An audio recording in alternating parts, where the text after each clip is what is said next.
I can say is wow. Check out this 1967 Cadillac Deville Convertible. It is absolutely beautiful. It was frame off restored about 15 to 20 years ago, and it still looks brand new. Beautiful red and white interior, just amazing condition all around. Runs and drives great. I mean, I just can't believe the body is so laser straight. Beautiful car, got the fat white walls. Reminds me of the Bronx Tale movie.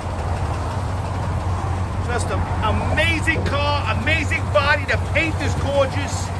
Interior is beautiful. Kelsey Hayes wire wheels. Everything you want in a Cadillac right here. Beautiful Caddy convertible. Don't miss this one. She's beautiful in and out. Wow, I gotta love this car.